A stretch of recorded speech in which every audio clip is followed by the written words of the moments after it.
이 5가지 증상 절대 무시하지 마세요. 만성염증의 시작입니다. 나이가 들수록 가장 많이 듣게 되는 말이 하나 있습니다. 예전 같지 않다. 몸이 예전 같지 않다. 괜히 피곤한 것 같고 뭔가 자꾸 아픈데 딱히 어디가 아프다고 말할 수는 없고 그래서 그냥 넘기는 경우가 참 많지요. 그런데 말입니다. 이런 별것 아닌 줄 알았던 증상들이 사실은 몸이 먼저 보내는 중요한 경고일 수도 있다는 거 혹시 알고 계셨습니까? 특히 몸속에 염증이 쌓이고 있다는 신호, 이걸 놓치면 나중에 병원에서 뒤늦게 알게 되고 그때는 이미 꽤 진행된 상태인 경우가 많습니다. 그래서 오늘은 그 이야기를 해보려고 합니다. 조용히 진행되는 만성 염증이란 게 도대체 뭔지, 그리고 그 염증이 쌓일 때 몸이 어떤 식으로 먼저 알려주는지 대표적인 5가지 신호를 차근차근 짚어드릴까 합니다. 그리고 마지막엔 염증을 줄이고 우리 몸을 지키는 생활 습관까지 함께 말씀드릴 테니 지금 혹시 내 몸이 요즘 왜 이러지? 예전보다 힘이 없고 자꾸 찌뿌둥하다고 느끼셨다면 이번 영상 끝까지 함께 해보시면 분명히 도움이 되실 겁니다. 그럼 본격적으로 시작해 보겠습니다. 염증이라고 하면 보통은 어디 부딪히거나 다쳤을 때 부어오르고 붉게 달아오르는 그런 걸 떠올리실 겁니다. 그런데 오늘 말씀드리는 건 그런 급성 염증이 아니라 몸 안 깊은 곳에서 천천히 그리고 조용히 생기는 만성 염증이라는 겁니다. 겉으로는 별 이상 없어 보여도 속에서는 이미 몸이 아프다고 문제가 생겼다고 신호를 보내고 있는 상태죠. 쉽게 말하면 우리 몸의 면역 시스템이 계속 자극받고 쉬지도 못한 채 계속 반응을 하는 겁니다. 예를 들면 이런 거죠. 감기는 낫고 나면 괜찮아지잖아요. 그게 급성 염증이라면 만성 염증은 끝나지 않는 감기처럼 몸속에 계속 남아서 조금씩 장기와 조직을 망가뜨리기 시작하는 겁니다. 문제는 이 만성 염증이 그 자체로 끝나는 게 아니라는 데 있습니다. 염증이 계속되면 심장 혈관도 약해지고 혈당 조절도 잘 안 되며 면역도 떨어져서 작은 병에도 잘 걸리게 되고요. 심지어 암이나 치매 같은 무서운 병으로도 이어질 수 있다는 연구 결과가 참 많습니다. 그래서 나이 들수록 염증이 없다는 말이 곧 건강하다는 뜻이 되기도 합니다. 문제는 이 염증이 조용히 생기기 때문에 눈치채기가 어렵다는 데 있어요. 그래서 오늘은 이 만성 염증이 몸에서 어떻게 드러나는지 그 신호 5가지를 자세히 알려드릴 겁니다. 하나라도 해당되신다면 지금부터 꼭 체크해 보셔야 합니다. 이제 첫 번째 신호부터 알려드리겠습니다. 나이 들면 누구나 약간씩 균형 잡는 게 어려워진다. 이렇게들 말씀하시는데요. 그게 단순히 나이 탓만은 아닐 수도 있습니다. 만성 염증이 몸에 생기기 시작하면 먼저 영향을 받는 곳 중 하나가 바로 신경계입니다. 특히 몸의 평형을 잡아주는 작은 신경들, 뇌와 귀 안의 세포들이 염증에 민감하게 반응하게 되죠. 그 결과 특별히 어지럽거나 어디 부딪힌 것도 아닌데 문득문득 몸이 휘청거리거나 자주 발을 헛디디게 됩니다. 혹시라도 걷다가 이유 없이 중심을 잃은 적이 있으셨거나 요즘 들어 자주 넘어질 뻔한 적이 있다면 그건 단순한 노화가 아니라 몸이 보내는 염증 신호일 수도 있습니다. 이럴 땐 꼭 한번 신경과나 내과에서 검사를 받아보시는 게 좋습니다. 특히 갑작스런 균형 감각 저하는 조기 진단이 정말 중요합니다. 그냥 지나치면 어느 날 큰 사고로 이어질 수 있기 때문입니다. 균형 감각이 예전 같지 않다. 자주 어지럽다.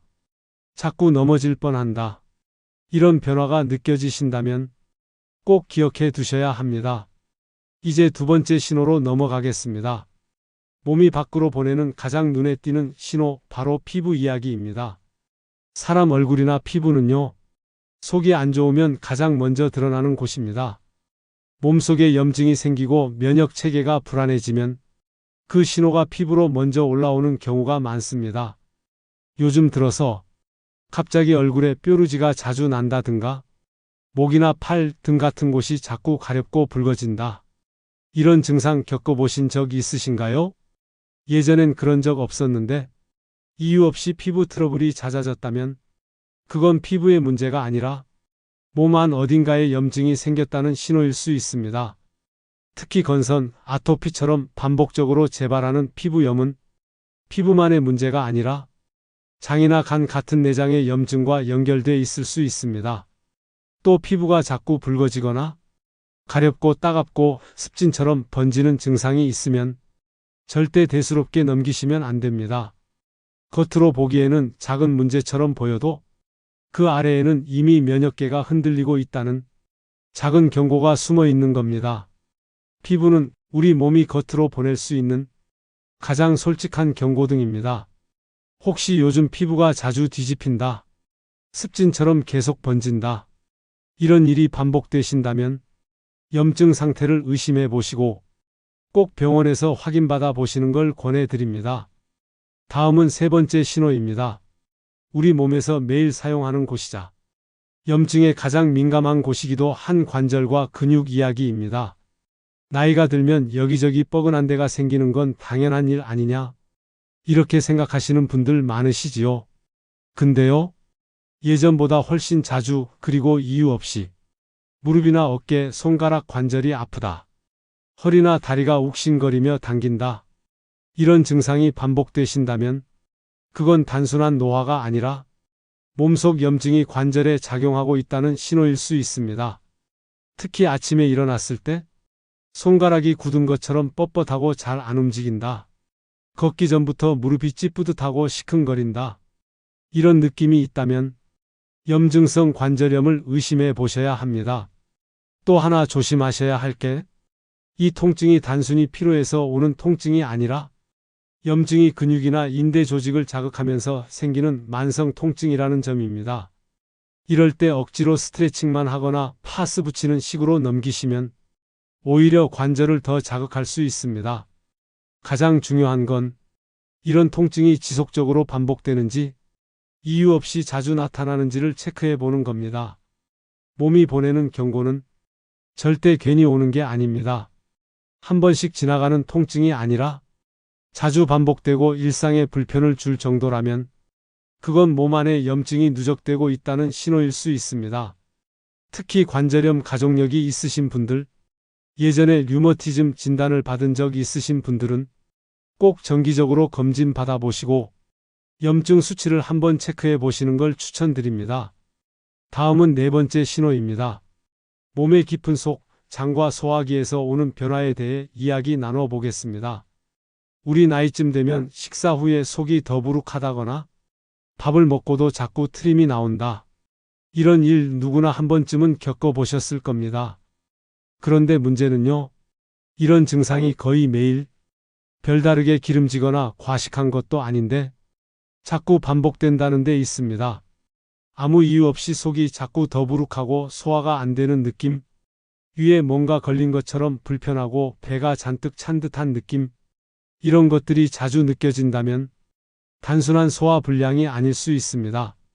이유는 바로 몸속의 만성 염증이 소화기관에 영향을 주기 때문입니다. 장과 위 같은 소화기관은 몸의 면역 기능과 아주 밀접한 관계를 맺고 있는데요.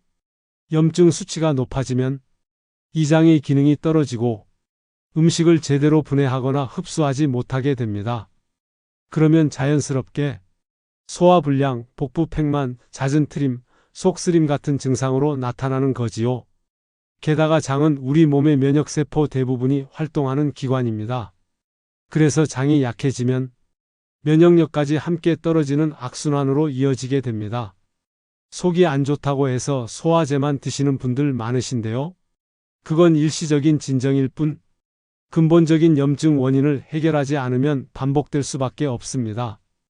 혹시 평소보다 식욕이 없고 조금만 먹어도 속이 부대끼고 화장실도 자주 불편하시다면 그건 위장 자체의 문제라기보다 몸 전체에 생긴 염증의 여파일 수 있다는 것, 이 점을 꼭 기억해 두셔야 합니다.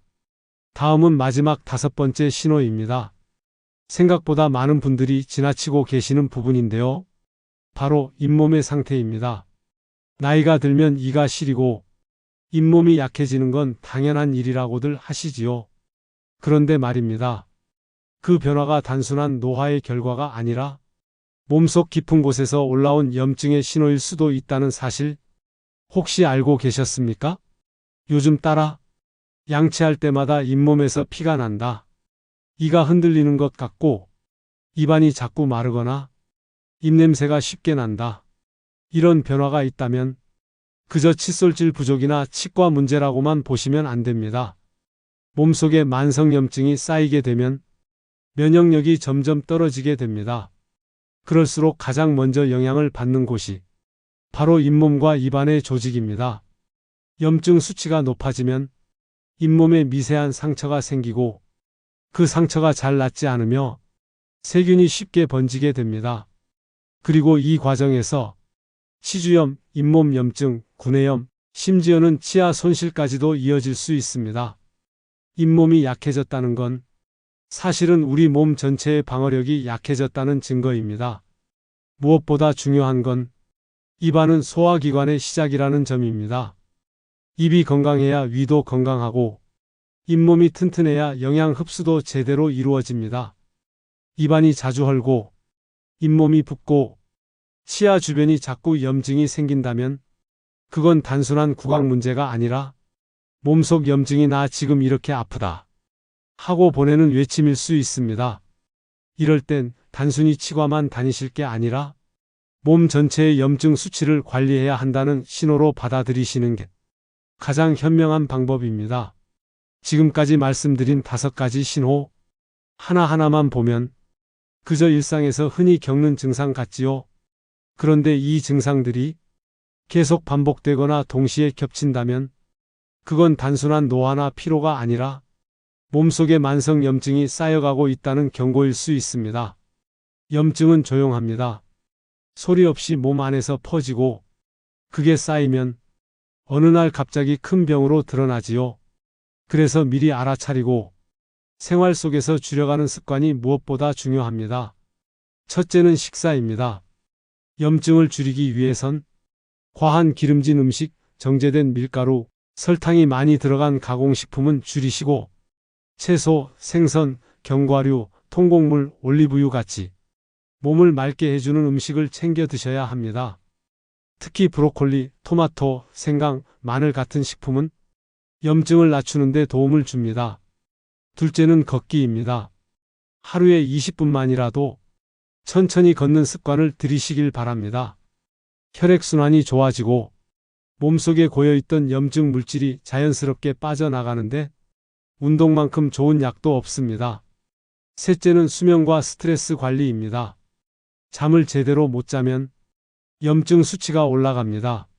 자려고 누웠는데 생각이 많아 잠이 안 온다면 잠들기 1시간 전엔 휴대폰도 끄시고 마음을 가라앉히는 습관부터 만들어 보세요. 넷째는 마음 챙김입니다.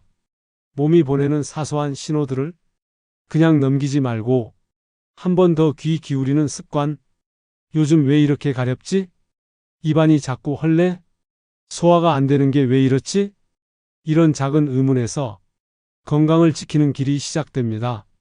오늘 이야기 들으시면서 혹시 나도 해당되는 게 있다 싶으셨던 분들 계실 겁니다.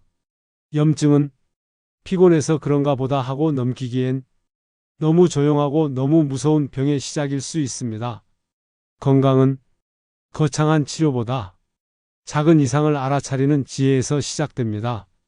오늘 이 시간 조금이라도 공감이 되셨다면 한 끼 식사, 한 번의 산책, 조금 더 좋은 생각, 그 작은 변화부터 시작해 보시길 바랍니다. 지금부터라도 내 몸의 말에 귀 기울이는 것, 그게 염증을 낮추는 가장 현명한 건강관리입니다. 함께 해주셔서 감사합니다.